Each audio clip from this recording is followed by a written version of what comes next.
The tears that changed everything. The year was 1970, a cold November morning at Grosbeek Canadian War Cemetery in the Netherlands. Rows upon rows of white headstones stretched across the manicured grass like silent soldiers standing at eternal attention. More than 300 of them, each one marking a young man who never grew old, each one representing a letter that arrived at some farmhouse in Saskatchewan or apartment in Toronto 3 decades ago, beginning with the words that no mother ever wants to read. Among those headstones, a German man knelt in the wet grass. He was 62 years old, his hair white as the marble before him, his back bent by the weight of years and memories. In his weathered hands, he held a bouquet of red tulips, the same color as blood, the same color as the poppies that grew in Flanders fields, the same color as the flowers that Dutch children had thrown at liberating tanks 30 years before. The German was crying. Behind him, watching from a respectful distance, stood an American man, 55 years old, gray at the temples but still strong in the shoulders, the kind of man who had seen things that he would never fully describe to his children, no matter how many times they asked about the war. These two men had tried to kill each other once. They had faced each other across gun sites, in flooded bunkers, in burning streets. They had been enemies in the truest sense of the word. Soldiers on opposite sides of the greatest conflict in human history. One fighting for a regime that had plunged the world into darkness, the other fighting to bring back the light. But now they stood together, in a cemetery, crying over the same graves. This is the story of how two enemies became brothers. And it all began with a single piece of bacon, a breakfast that broke a man. Rewind 31 years. November 1944. The island of Walcheren in the Netherlands. Werner Hoffman sat in a makeshift prisoner, holding area his back against a cold concrete wall. He was 32 years old, a captain in the Wehrmacht, and 3 days ago he had surrendered his bunker to save the lives of 47 teenage soldiers under his command. Boys who should have been learning mathematics in school, boys who instead had learned how to die. For 3 days, Werner had refused to eat. The American and Canadian guards brought him food regularly. Real food, better food than he had seen in years. But Werner pushed it away every time, partly from pride, partly from the propaganda that still echoed in his skull. The enemy poisons their prisoners, the instructors had said. They want information. They will drug you. They will break you. But mostly Werner refused to eat because eating would mean accepting. It would mean acknowledging that everything he had believed, everything he had fought for, everything that had cost him his father and his home, and 5 years of his life had been built on lies. On the morning of the fourth day, an American sergeant walked into the holding area. He was young, maybe 24, tall and lean, with the kind of face that belonged on a farm somewhere, not in a war zone. He carried a metal tray covered with a cloth, and he walked directly to Werner without hesitation. The sergeant knelt down and placed the tray on the ground. Then he removed the cloth. Werner stared. On that tray sat 4 strips of bacon, perfectly crisped, glistening with fat. 2 eggs fried over easy, their yolks bright yellow like small suns. 2 slices of white bread slathered with real butter. And a metal cup filled with coffee so fresh that steam still rose from its surface. The smell hit Werner like a physical force. Bacon. Real bacon.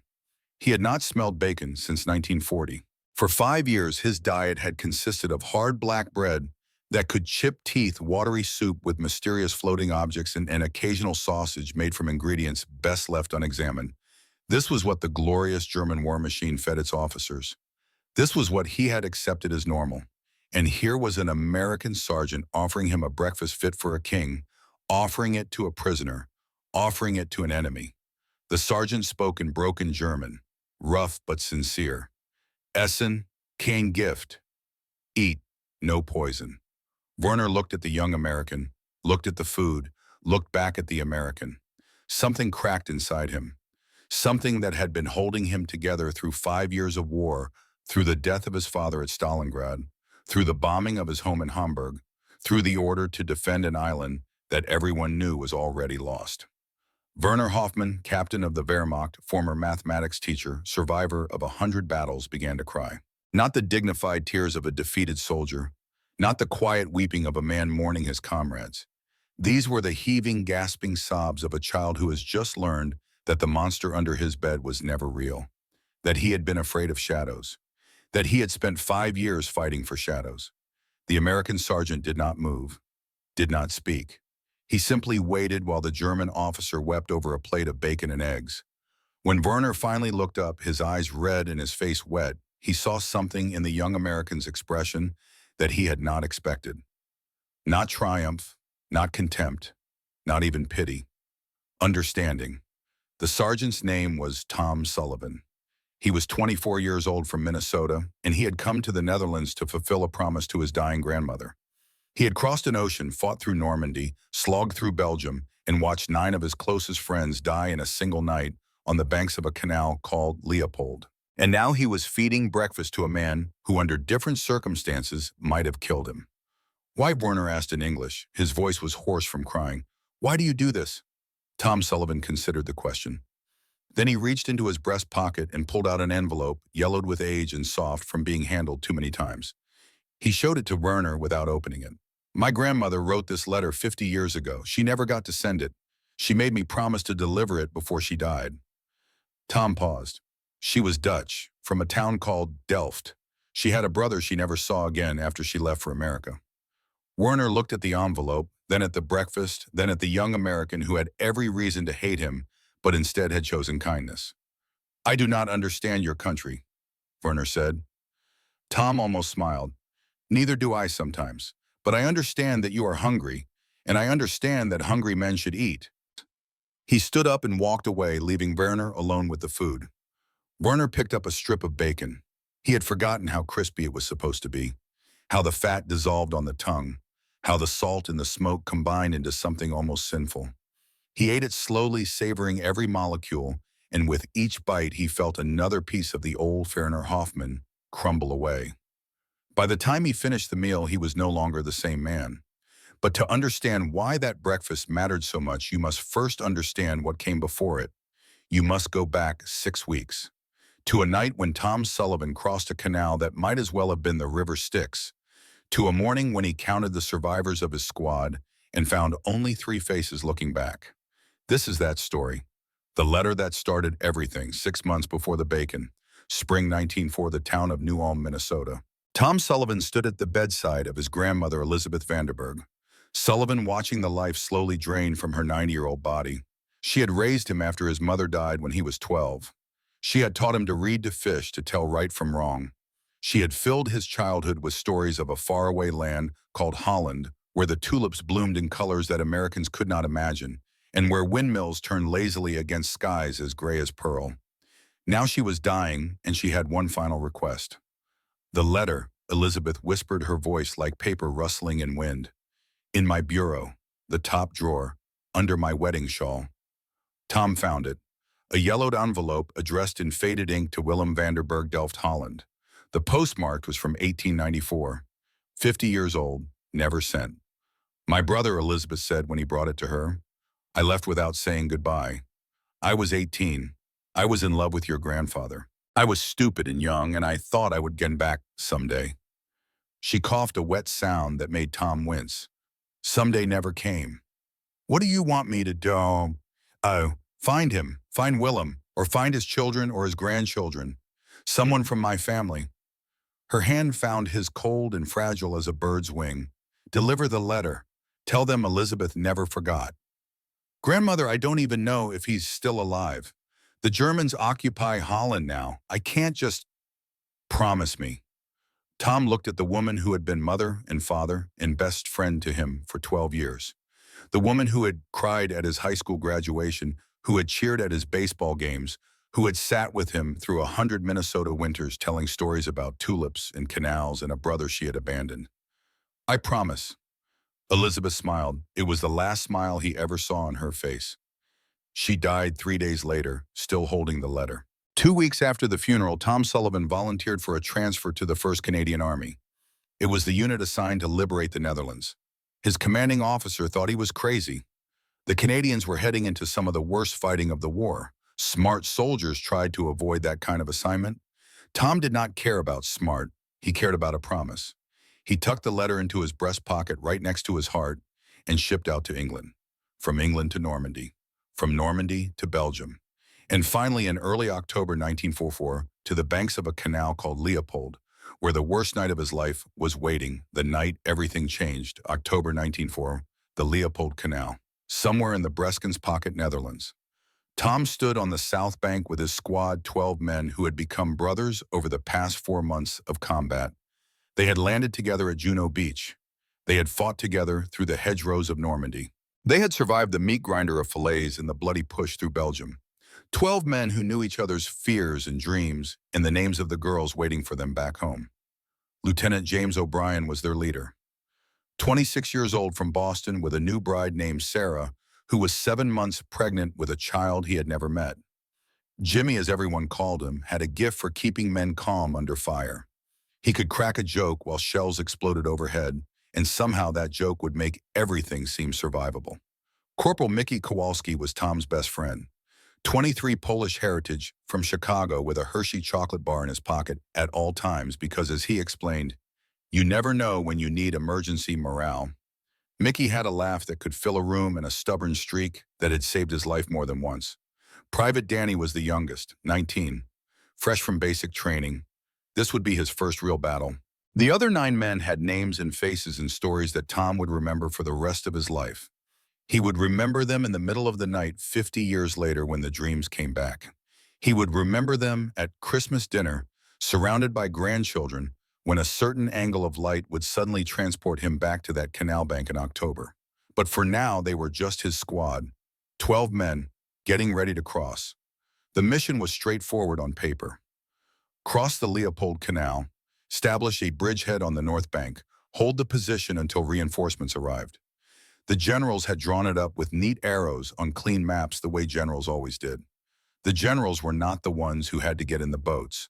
The canal was 60 feet wide. The far bank was held by German troops who had been preparing their positions for months. They had machine guns pre-registered on every likely crossing point. They had mortars zeroed in on the water itself. They had flares ready to turn night into day the moment the first boat pushed off. And the only way across was in small rubber boats paddled by hand, carrying men weighed down with 60 pounds of equipment. Jimmy gathered the squad for a final briefing. He poured coffee from a thermos into each man's cup, a small ritual he had maintained since Normandy. The coffee was weak and bitter and barely warm, but it was American coffee, and somehow that made it precious. "Listen up," Jimmy said, keeping his voice low. "When we hit the water, paddle hard and don't stop for anything. If the boat next to you gets hit, keep paddling. If the man next to you gets hit, keep paddling. Get to the far bank, get out of the boat, and run for cover. Don't think. Don't hesitate. Just run." "And if we make it?" Mickey asked. Jimmy almost smiled. "Then we dig in and hold until morning. Easy." No one laughed. They all knew there was nothing easy about what they were about to do. But they checked their weapons and tightened their straps and said silent prayers to whatever gods they believed in, because that was what soldiers did when the orders came down. At 0300 hours, the first boats pushed off. Tom was in the second wave. He knelt in the rubber boat with Mickey on one side and Danny on the other, paddle in his hands, eyes straining into the darkness ahead. For a few seconds, there was only the soft splash of paddles and the whisper of wind and the pounding of his own heart. Then the Germans fired their first flare. The world turned white. The entire canal lit up like a stadium. Every shadow erased every boat suddenly visible against the dark water. And then the machine guns opened up. The sound was unlike anything else in war. The German MG-42 fired 1,200 rounds per minute so fast that individual shots blurred into a continuous tearing roar. Tracer rounds cut across the water like laser beams, red and orange and green, beautiful and terrible. The boat ahead of Tom's took a direct burst. He watched it happen in what seemed like slow motion. Watched the rubber puncture. Watched the men spill into the water, their packs dragging them under before they could even scream. 4 men, there and then gone, swallowed by the black canal like stones thrown into a well. "Keep paddling," Jimmy shouted from somewhere ahead. "Don't stop, keep paddling." Tom paddled. His arms burned. Water splashed onto his face, cold and tasting of mud. Something hot zipped past his ear, close enough to feel the heat. He did not stop to think about what it was. He just paddled. The boat hit the far bank with a soft thump. Tom threw himself over the side, dropping into water that came up to his chest. Cold. Colder than anything he had experienced. The cold seized his lungs and tried to crush them. 60 pounds of gear tried to pull him under. He fought forward. 1 step, 2 steps. His boots sank into the mud at the bottom. Each step was a negotiation with gravity. With death. A hand grabbed his arm. Mickey. Together they stumbled toward the bank, dragging themselves out of the water and onto the muddy slope. They had made it. Tom turned to check on the others. In the flickering light of flares and muzzle flashes, he saw Danny crawling up the bank, his face a mask of terror, but his body still moving. Good. Then he saw Jimmy. The lieutenant was lying on his back at the water's edge. Not moving, a dark stain spreading across his chest. Tom crawled to him, took his hand, felt the warmth already leaving it. "Tell Sarah," Jimmy whispered. His eyes were looking at something far away, something Tom could not see. "Tell her I—" The sentence never finished. Jimmy's hand went slack. His chest stopped rising. And somewhere in Boston, a woman who would never see her husband again woke from a dream with her hand pressed against her swollen belly. Tom stayed with the body until Mickey pulled him away. "We have to move. They're bringing up mortars." The rest of the night was chaos. Mud and blood and the endless chatter of machine guns. Men screaming in the darkness. Men dying in the darkness. Tom fired his rifle until it jammed, cleared it, fired again. At some point, a mortar shell landed close enough to shower him with dirt and something wet that might have been part of someone he knew. When dawn finally came creeping gray and reluctant over the flat Dutch landscape, Tom looked around at what remained of his squad. Mickey was alive. Wounded in the shoulder, but alive. Danny was alive. His eyes had the 1,000-yard stare that Tom had seen in too many veterans, but he was breathing. Everyone else was gone. 12 men had climbed into the boats the night before. 3 were left. Tom found Jimmy's body and recovered the photograph from his pocket, Sarah smiling, one hand on her pregnant belly. He would keep that photograph for the rest of his life. He would eventually track down Sarah after the war and give it to Jimmy's son, a boy named James Jr., who grew up without ever knowing his father's laugh. But all of that was in the future. On that cold October morning, Tom Sullivan sat in a muddy trench on the north bank of the Leopold Canal and tried to remember how to breathe. The company had started the night with 120 men. By dawn, 31 were still able to fight, and the battle for the Netherlands had only just begun, the man on the other side. At the same time that Tom Sullivan was counting his dead, Werner Hoffman was preparing to die. Werner had arrived on Walcheren Island 3 weeks earlier, assigned to command a company defending a section of the coastal fortifications. The posting was a death sentence, and everyone knew it. The Allies needed to open the port of Antwerp, and Walcheren controlled the entrance to the Scheldt estuary. The island would be attacked. The island would fall. The only question was how long the defenders could delay the inevitable. Werner did not believe in the war anymore. He had stopped believing after Stalingrad, when his father's name appeared on the casualty list. He had stopped believing after Hamburg, when British bombers reduced his childhood home to rubble. He had stopped believing after watching his best students get conscripted, one by one, sent to fronts from which they never returned. But he kept fighting, not for Germany, not for Hitler, not for the 1,000-year Reich that was rapidly shrinking to a few hundred days. He kept fighting for Liesel. His sister was 16 years old. She and their mother had survived the Hamburg bombing and were living in a basement shelter, eating whatever scraps they could find. Every letter Werner received from Liesel, all was thinner, written on smaller paper, filled with more desperate optimism. "We are fine," she always wrote. "Do not worry about us. Come home soon." Werner kept those letters in his breast pocket, next to a photograph of his family taken in 1938 before the madness began. His father, stern but kind. His mother, beautiful in her Sunday dress. Liesel, at 10 years old, missing her front teeth, grinning at the camera. And Werner himself, 26, just starting his career as a mathematics teacher, full of plans for a future that would never arrive. He touched that photograph a dozen times a day. It reminded him why he was still alive, why he had not simply walked into enemy fire and let it all end. Because if Germany lost, who would protect Liesel? The irony was not lost on him.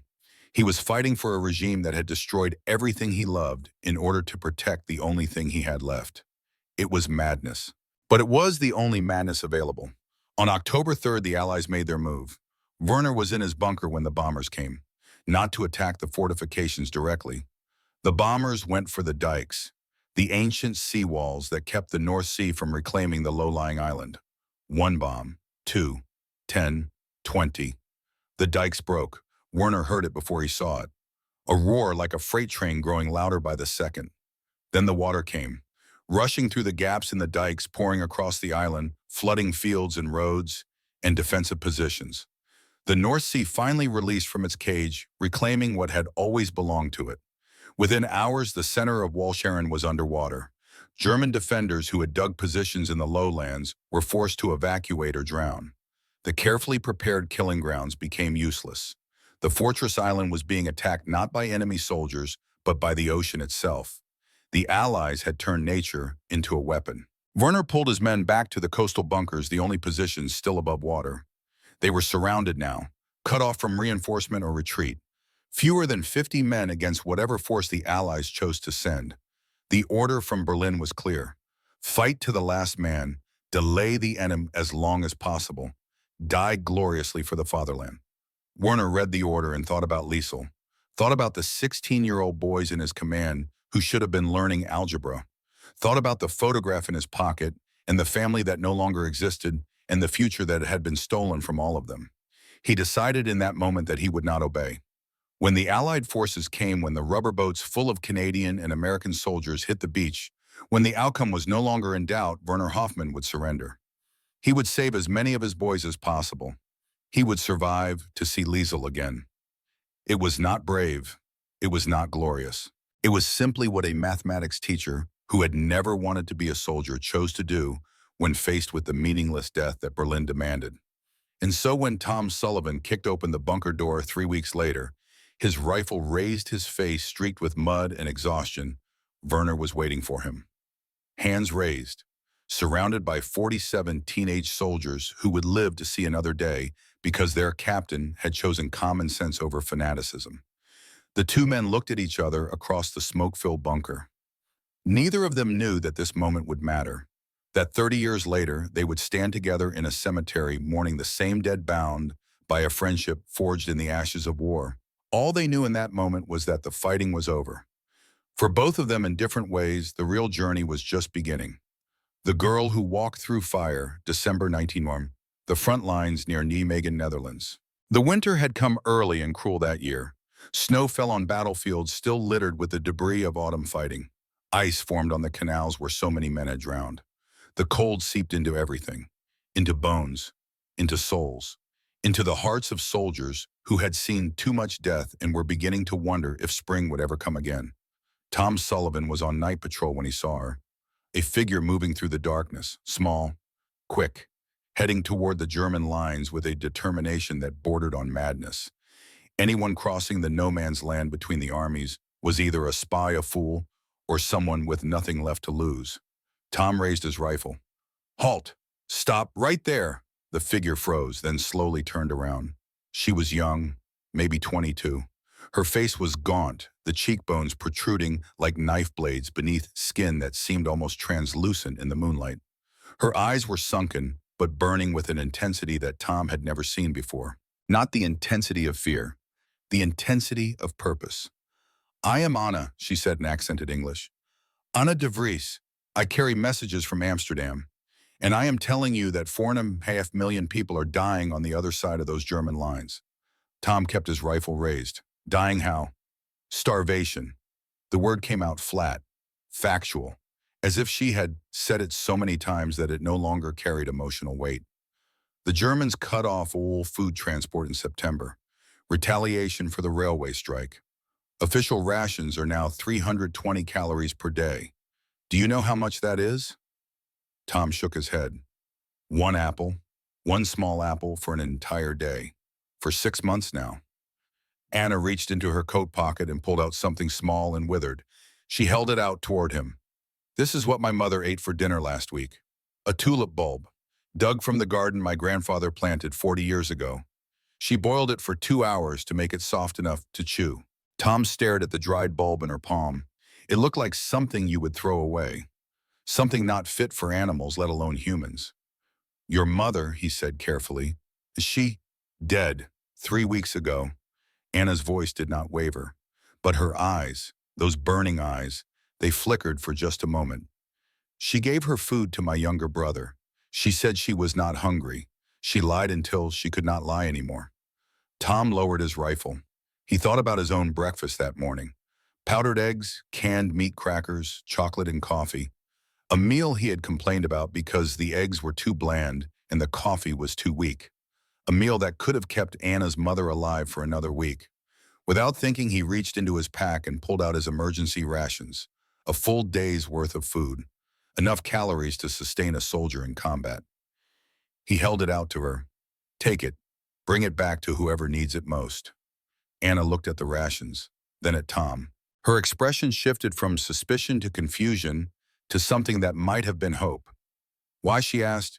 You do not know me, you owe me nothing. Tom thought about his grandmother, about the letter in his breast pocket, about the promise he had made to a dying woman in Minnesota. My grandmother was Dutch, he said. Born in Delft, she left 50 years ago and never came back.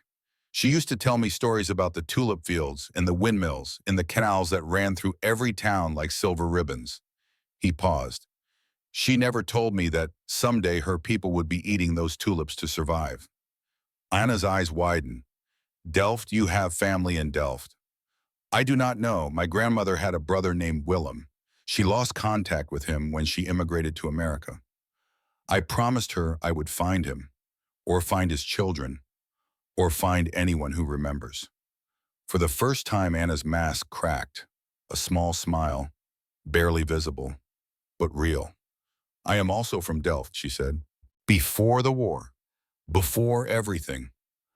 They stood there in the frozen darkness, two strangers connected by a town they had never shared, but both somehow belonged to.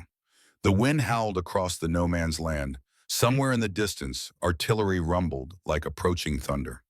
I will come back, Anna said, taking the rations and tucking them into her coat. Every week if I can, I bring information about German positions, troop movements, supply routes. The resistance has eyes everywhere. And I will have food waiting, Tom said, whatever I can spare. Anna nodded. She started to turn away, then stopped. The letter, the one from your grandmother. Do you know what it says? Tom shook his head. I never opened it. It was not addressed to me. Maybe you should. Maybe it will help you understand why you are here, why any of us are here. She smiled again, that ghost of a smile that seemed to cost her tremendous effort.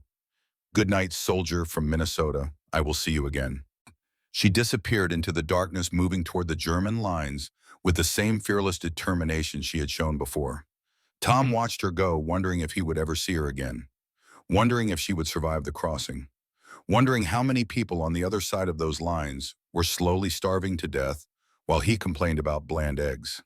He would not know Anna's fate for many months.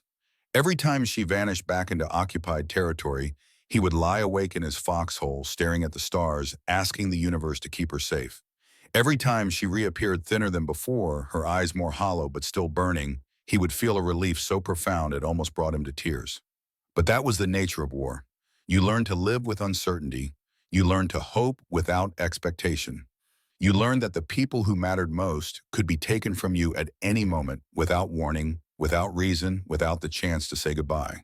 Tom had already learned that lesson at the Leopold Canal. He was about to learn it again. The numbers that haunted a nation. To understand what Anna was fighting against, you must understand what the Germans had done. In September 1944, the Dutch railway workers went on strike. It was an act of resistance designed to support the Allied advance during Operation Market Garden. Brave, defiant, exactly the kind of thing that resistance movements are supposed to do. The Germans responded with collective punishment on a scale that defied comprehension. They imposed a complete embargo on food transport to the Western Netherlands. No trains, no trucks, no boats, nothing. The cities of Amsterdam, Rotterdam, The Hague and Utrecht were cut off from the agricultural regions that fed them. 4.5 million people suddenly had no access to food. At first, the rations were merely inadequate. 1,000 calories per day, then 800, then 500. By December, the official ration had dropped to 320 calories. Less than 1/6 of what a human body needs to survive. Less than what concentration camp prisoners received in some cases. People ate what they could find. Tulip bulbs became a staple food. Sugar beets meant for animal feed became a delicacy. Potato peels were collected and traded like currency. Some people ate grass. Some ate sawdust mixed with water. Some simply stopped eating and waited for the end. The winter of 1904 to 19 would later be called the Hunger Winter. The Hunger Winter. More than 20,000 Dutch civilians died from starvation and related diseases. Tens of thousands more suffered permanent health damage.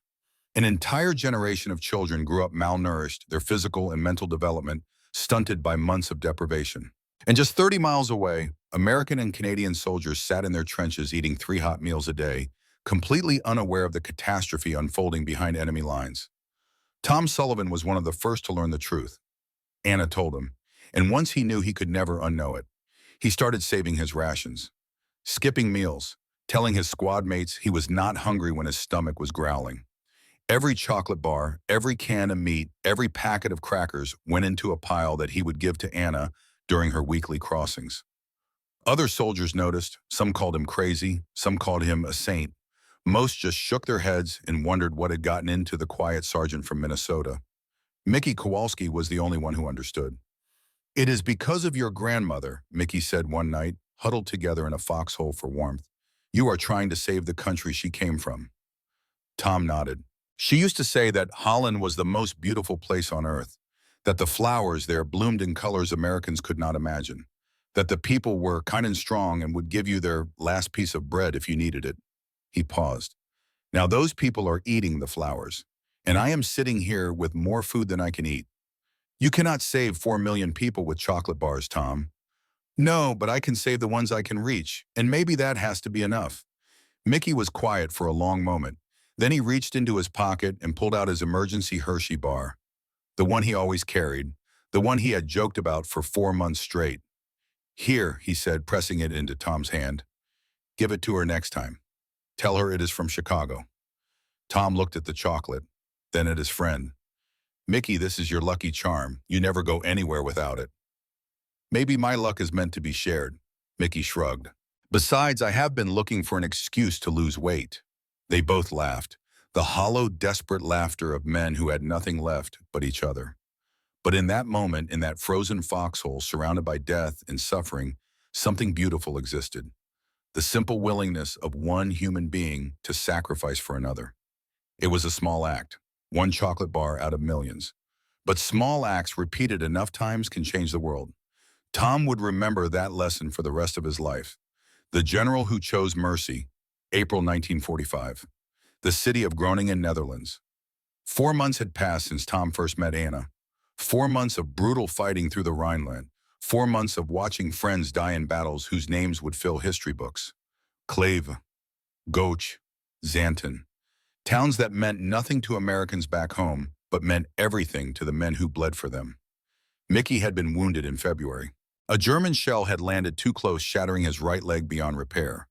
The medics had saved his life, but not his limb. He was evacuated to a hospital in England, where surgeons did what they could and taught him to walk with a prosthetic.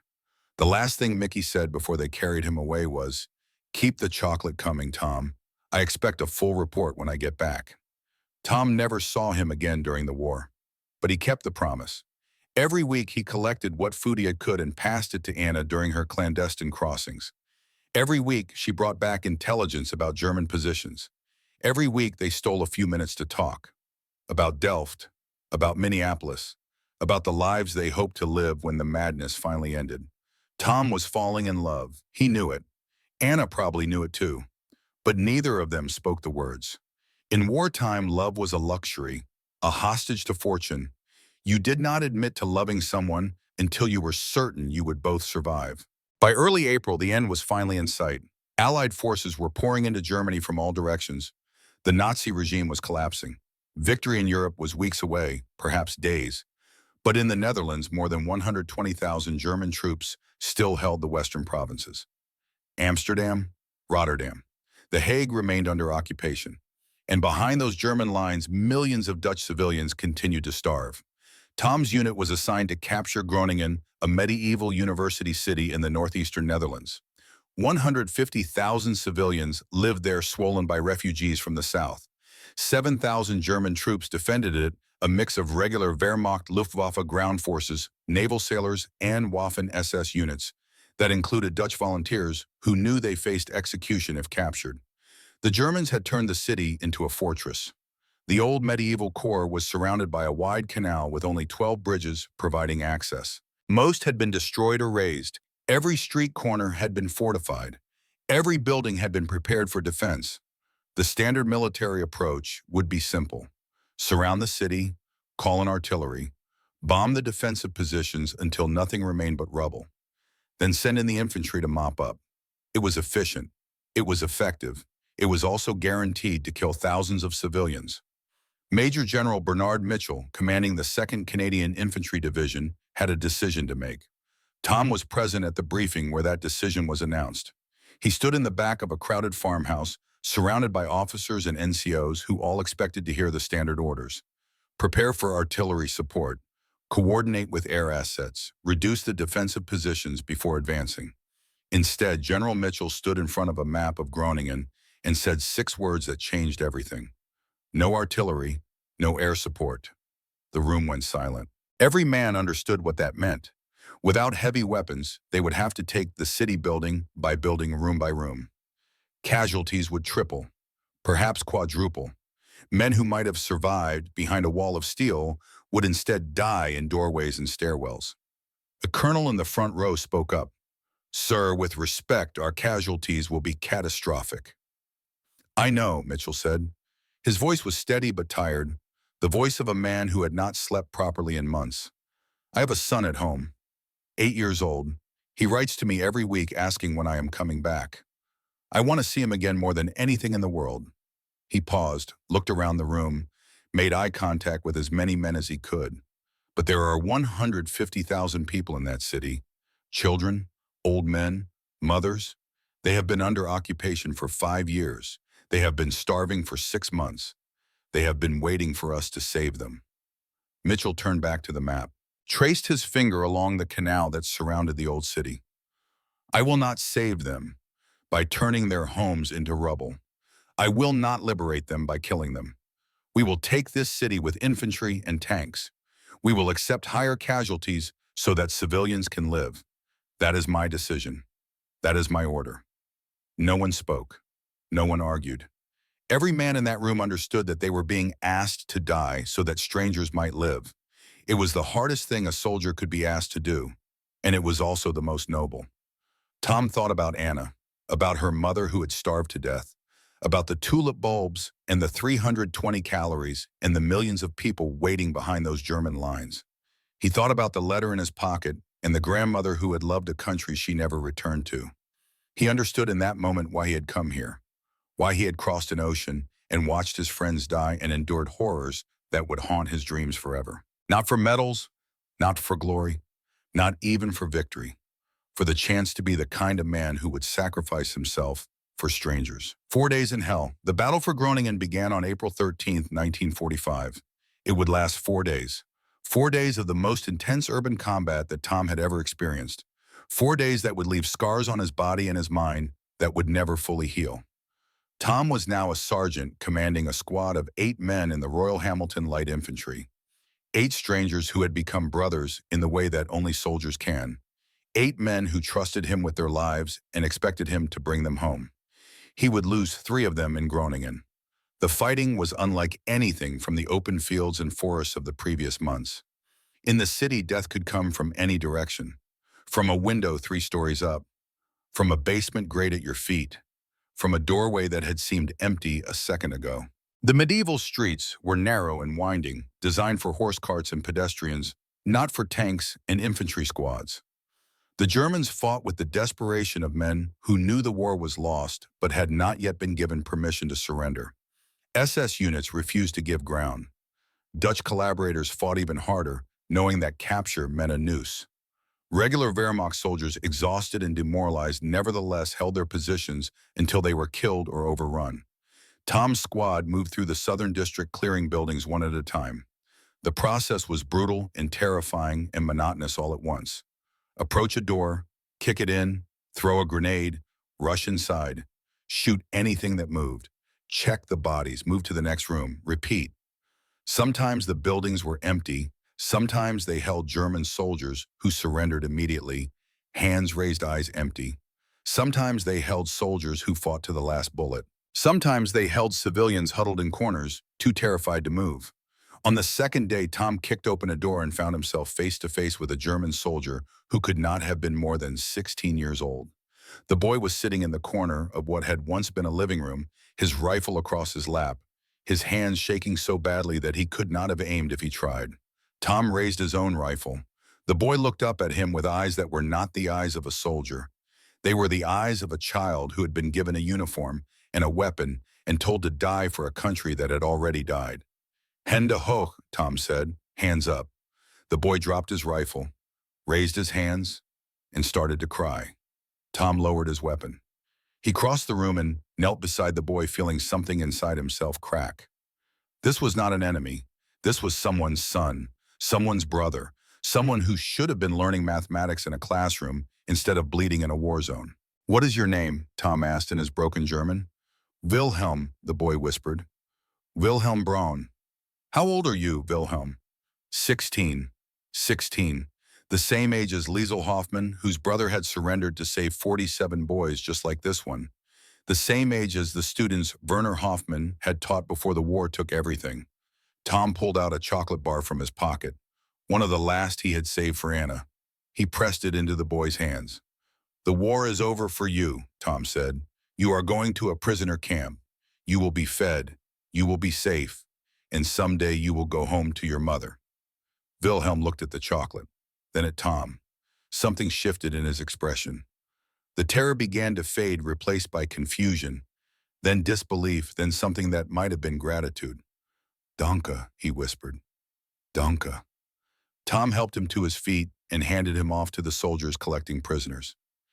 He never saw Wilhelm Braun again, but he thought about that boy for the rest of his life, wondered if he made it home, wondered if he ever told his children about the American sergeant who gave him chocolate instead of a bullet.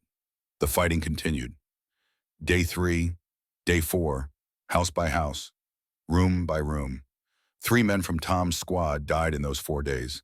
Private Henderson shot by a sniper he never saw. Corporal Williams killed by a grenade thrown from a second-story window. Private Chen caught in the crossfire during a German counterattack. 3 more names to add to the list. 3 more letters to write. 3 more families who would receive telegrams beginning with words that no one ever wanted to read. But on the afternoon of April 16th, it ended. The train station. The final German strongpoint in Groningen was the central train station, a massive brick building that commanded the approaches from the south and east. 50 German soldiers held it under the command of an officer who had refused every demand for surrender. Tom's squad was assigned to the assault team. They approached from the west using the bombed-out shells of warehouses as cover. Sherman tanks from the Fort Garry Horse provided support, their main guns blasting through walls to create new doorways. But in the narrow streets around the station, the tanks were vulnerable. 2 were knocked out by Panzerfaust rockets before they could even engage. Tom led his 5 remaining men through the rubble, moving from cover to cover, trading fire with defenders who seemed to have an inexhaustible supply of ammunition. The noise was overwhelming. Rifles, machine guns, tank cannons, grenades, the screams of wounded men in 3 different languages. They reached the station's west entrance. Tom pressed his back against the wall, caught his breath, and prepared to lead the assault. One more push, one more building, one more chance to die. "Sergeant!" One of his men pointed toward the main entrance. A German officer was emerging, hands raised high, a white cloth tied to his rifle. The shooting stopped. Not all at once, but in waves as word spread down the line that someone was surrendering. After 4 days of constant combat, the sudden silence was almost painful. Tom stepped forward, his rifle still raised, his eyes scanning for any sign of treachery. The German officer walked toward him with the slow, deliberate steps of a man who was very tired and very finished. And then Tom recognized him. The same gaunt face, the same exhausted eyes, the same posture of a man who had given up on glory and chosen survival instead. Werner Hoffman. They had faced each other twice before. Once in the bunker at Walcheren, when Hoffman had surrendered to save his teenage soldiers. Once in the holding area when Tom had offered him a breakfast that broke something inside him. Now for the third time they stood across from each other. Enemy and enemy, captor and captive. Two men who kept finding each other in the wreckage of a dying war. "We meet again," Tom said. Hoffman nodded slowly. "I had hoped the next time would be the last." "How did you get here? You were a prisoner." "The transport was attacked. I escaped. I walked for 3 weeks. They gave me another command because they had no one else." Hoffman's voice was flat, drained of everything except exhaustion. "I have been trying to surrender for 2 days, but the SS would shoot any officer who suggested it. I had to wait until they ran out of bullets." Tom lowered his rifle. Around him, German soldiers were emerging from the station with their hands up. Dozens of them, then hundreds. The fight was over. "How many?" Tom asked. 52 of us left. We started with 300. Hoffman paused. "Your general made the right choice. No artillery." "I watched the shells land on the eastern edge of the city. If he had used them here in the center, thousands would have died. Your men paid the price so that the civilians could live. 43 of our men died taking the city, 166 wounded, 110 civilians killed in the crossfire, and 150,000 saved." Hoffman met Tom's eyes. "That is the calculus of war. You cannot save everyone. You can only save who you can save." Tom thought about Anna, about her mother, about the chocolate bars and the tulip bulbs and the 320 calories. He thought about the letter in his pocket that he still had not opened. "I have something to ask you," Tom said. "Something personal." Hoffman waited. "My grandmother was from Delft. She left 50 years ago and never came back. She had a brother named Willem. She wrote him a letter but never sent it." Tom touched his breast pocket. "I promised her I would deliver it. But I do not know if Willem is still alive. I do not even know where to look." Hoffman considered this. "Delft is still occupied, but not for long. The war will end within weeks, perhaps days. When it does, you can search for your family. If they survived the hunger." "If they survived," Hoffman nodded. "Many did not, but many did. The Dutch are stubborn people. They do not die easily." Guards arrived to take Hoffman and the other prisoners away. But before he left, Hoffman reached into his breast pocket and pulled out the photograph he always carried. The family portrait from 1938. His father, his mother, Liesel at 10 years old. "My sister," he said, showing it to Tom. "Liesel, 16 years old now. She is in Hamburg, living in a basement shelter with my mother. I have not seen her in 2 years. I do not know if she is alive." He looked at the photograph, then at Tom. "You asked me once why I cried when you gave me bacon. This is why. Because I thought of Liesel eating whatever scraps she could find while I ate like a king in an American prison camp. Because I realized that the enemy was feeding me better than my own country fed my family. Because everything I had believed was a lie." Tom looked at the photograph, a family frozen in time, a moment of happiness before the world burned. "I hope you find her," he said. "I hope you find Willem," Hoffman replied. They shook hands, two enemies who had become something else, not quite friends, not yet, but no longer enemies either, something in between, something that would take 30 more years to fully understand. Then Hoffman walked away with the other prisoners and Tom turned back to the city they had just liberated. The day the bombs became bread, 2 weeks after Groningen fell, the war reached its strangest chapter. Allied forces were pushing west, liberating town after town, racing toward Amsterdam and Rotterdam and The Hague. But a new crisis had emerged. The Germans still controlled the dike systems throughout the Western Netherlands. If pushed too hard, they could open the floodgates and drown the very people the Allies were trying to save. 4.5 million people, already starving, now facing the possibility of drowning. Negotiations began, secret meetings in farmhouses and abandoned schools. Allied commanders speaking to German generals, enemies talking like civilized men, while their soldiers still shot at each other a few miles away. On April 28, 1945, a truce was announced. The Germans agreed to stop fighting in the Western Netherlands. In exchange, the Allies would be allowed to deliver food to the starving civilian population. Trucks would cross German lines without being attacked. Aircraft would drop supplies without being shot down. It was unprecedented, a pause in the middle of a war so that both sides could cooperate in saving lives. The kind of thing that should not have been possible. The kind of thing that restored a small measure of faith in humanity. The next day, April 29th, the skies over Holland filled with aircraft. Tom was standing in a field outside Groningen when he heard them coming. Hundreds of engines droning like thunder. He looked up and saw wave after wave of Lancaster bombers and B-17 flying fortresses, flying so low that he could see the pilots in their cockpits. The bomb bay doors opened. For a moment, Tom's heart stopped. After everything he had survived, after every battle and every near miss, he thought the bombers were making a terrible mistake. He thought he was about to die under friendly fire. Then the objects began to fall. Not bombs, not explosives, not death. Sacks, crates, packages, flour, powdered milk, canned meat, chocolate, cigarettes, medicine. 510 tons of food on the first day alone. The supplies tumbled from the sky like gifts from God, landing in fields and parks and open spaces that had been marked with white sheets by the resistance. Dutch civilians rushed to collect them, crying and laughing and holding packages of food above their heads like trophies. Tom watched it happen. Watched the bombers that had once brought death now bringing life.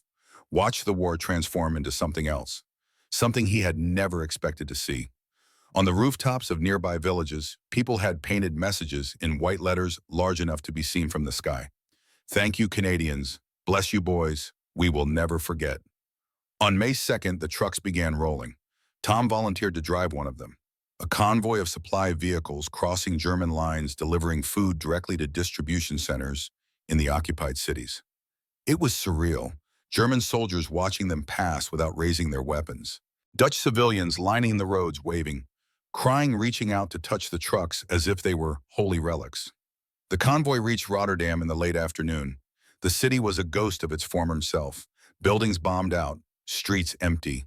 The few people visible were thin and pale and moved with the careful slowness of the malnourished. The trucks stopped at a central square. Within minutes, a crowd had gathered.